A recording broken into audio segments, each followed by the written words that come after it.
Hello, my name is Dr. Joanna for you, and I'm the author of We Are the Goddess and your spiritual detective. And I thought that as Christmas is coming, I would like to maybe ponder a little bit on the spiritual significance of the season. So whether we celebrate Christmas or not, whether you're Christian or not, this is a good opportunity to actually ponder what it is all about. And I know that for many people, it is a time with our families, but also not everybody is necessarily looking forward to it. Also, not everyone has a family. People are going through also very often difficult times during this period. And some people like myself also struggle with, interpreting this time in a spiritual way until I actually reflected upon this. And I thought that I'd like to share this with you. Other people, like, for example, my mother, who is a Catholic, they hold on to these traditions because, it gives them structure and gives them meaning in life. But for those of us who, moved away from this and want to celebrate the season in a meaningful way, I would like to share just my reflections. And also, please tell me if you want me to do more of this kind of very spontaneous videos, because I'm actually not structurally prepared. I'm just saying, what I have reflected upon myself. So first of all, when I was writing my book, We Are the Goddess, I came across this book by Joseph Campbell, who is one of my favorite authors and mythologists. And he was talking about the mystery of the virgin birth in a metaphorical way.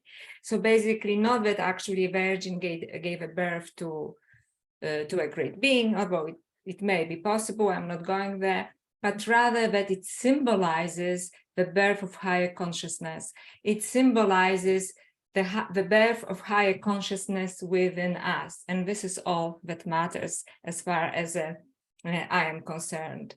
So what is this higher consciousness? Really, what is this high awareness? It's also a new spiritual birth for us.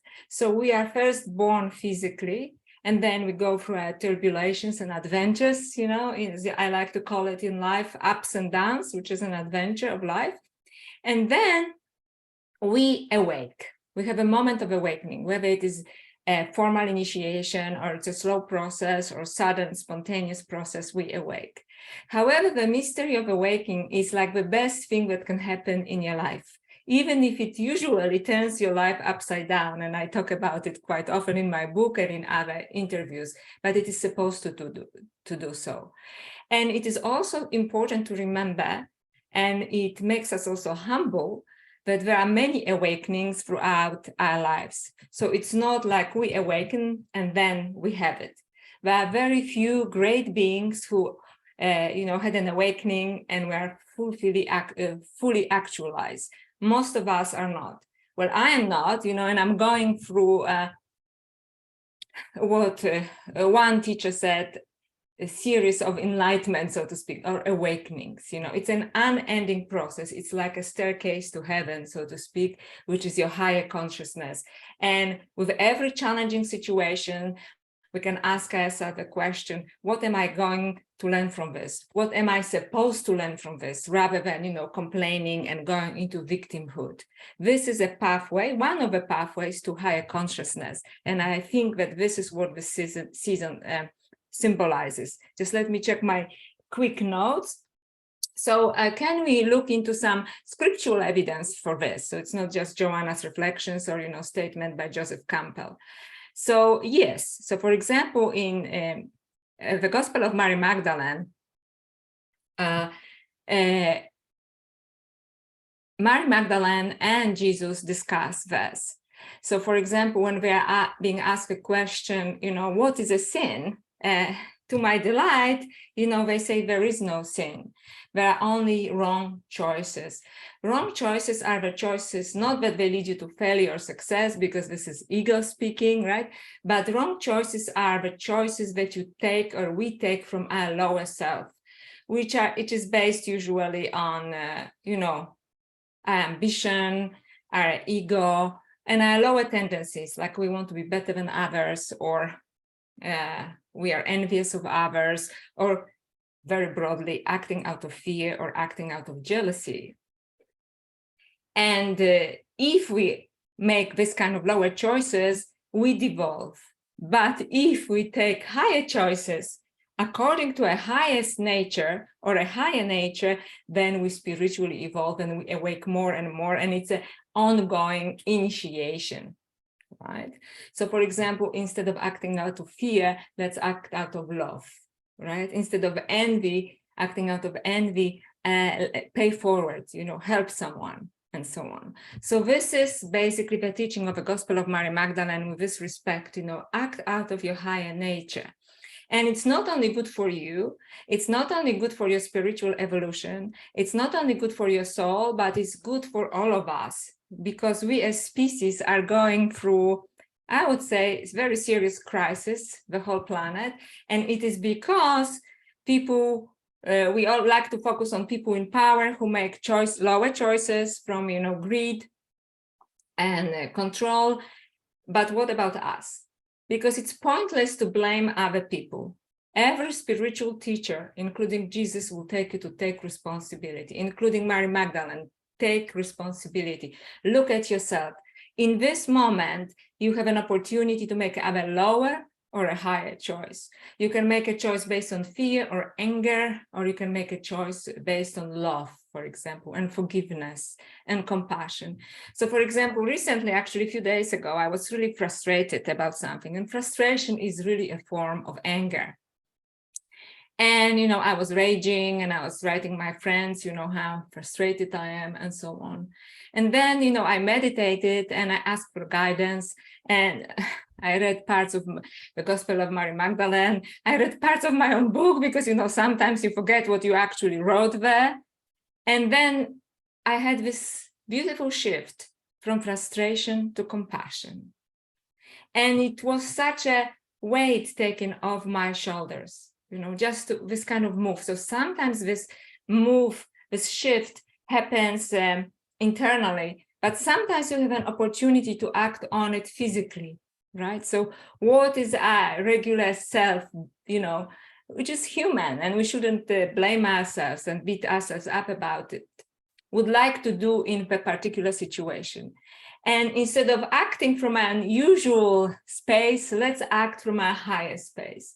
And what is the best way to explore this higher space when, during the season, when hopefully we have some time for meditation, right? And for plenty of opportunity, especially if you spend time with your family, or, to be challenged, so to speak, because your family knows how to really push your buttons, so to speak, right?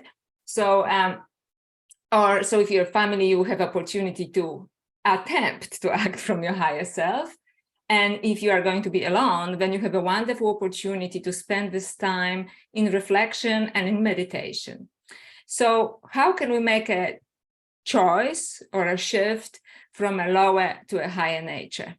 So sometimes, and this is when this kind of celebrations, like these holidays are very important, because I know some people argue, oh, if Jesus existed, he probably wasn't born at the time. It's an old pagan holiday. And I said, that's fine, but let's talk about, this is all a metaphor, right? So this is a wonderful opportunity to ask yourself a question when you have a dilemma, and your lower nature is pushing you to make a habitual decision, to protect yourself from, being self-righteous and so on. Ask yourself, what would a great being do? What would Mary Magdalene do in this situation? What would Christ consciousness do in this situation? What would Buddha, if you so inclined, do in this kind of situation? What would Goddess Parashakti or Sundari, or whichever goddess you would like to appeal to, Goddess Isis, Inanna, Nimna, do, right? So look for inspiration from the divine being that is celebrated at this stage. And I think that this celebration, the Christmas, is really about the birth of higher consciousness within us, giving us an extra opportunity to act from a higher self rather than from our lower self. And for this, we have to meditate. And I would encourage you to close your eyes, take a deep breath, And in your mind, ask yourself, what is my higher self? How does it look like? Where is it hiding in me? In my mind? In my heart? In my actions? In my speech, which is your throat area? And if you come from traditions that celebrates great beings or celebrate some saints or goddesses, you can ask yourself, if you could compare your higher self to one of these great beings, who would you be? Would you be like Christ? Would you be like Mary Magdalene? Would you be like Goddess Sophia? Would you be like Goddess Isis? Or Goddess Inanna? Or Goddess Nimna? Or Goddess Sundari? Or Goddess Parashakti? You know, you can think about it. Yes? If your higher self could embody a particular form of divinity, which form of divinity it would be? And then you can ask yourself, what would she or he do in this situation? Take a deep breath. You can open your eyes. Sorry for this impromptu video and impromptu meditation. And also sometimes it may be very difficult for us to act differently. And maybe we don't know how we should act. So my general advice is, and I practice it now for a couple of decades, is that if there is a very stressful situation or you're being triggered again, you are really pushed towards impulsive response, which is your habitual response, and then just stop it. Don't do it. So you have just pause for a split second and ask yourself, what would I normally do in this situation? And then do the opposite. You don't have to know what you should do, but do the opposite that would you normally do in the situation. Once again, when you're being triggered again during these holidays because somebody says something, or perhaps you're alone and you think, why am I alone again? Or, you know, your family is driving you crazy, or why is it so commercialized? You know, whatever, something happens that normally happens to you, and then you give a response. Then do not respond the usual way.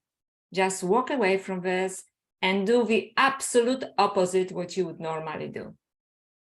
And sometimes, you know, doing this opposite, having this courage to explore other spiritual venues is all we need to move closer to a spiritual evolution, to move closer to another awakening, to celebrate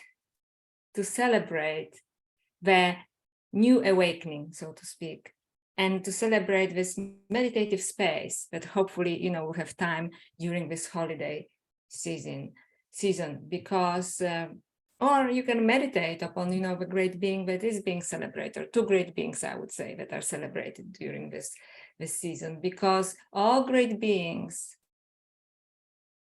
didn't come here so we would worship them, because they don't want us to be enslaved. They came here so we can imitate them.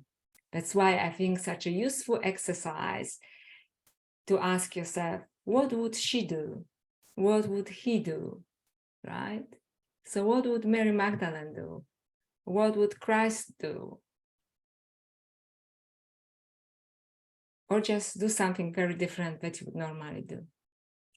And with this, I would like to wish you very good holidays and very meditative space. And I wish you many more awakenings, because each of them is a celebration of your divine potential. Thank you.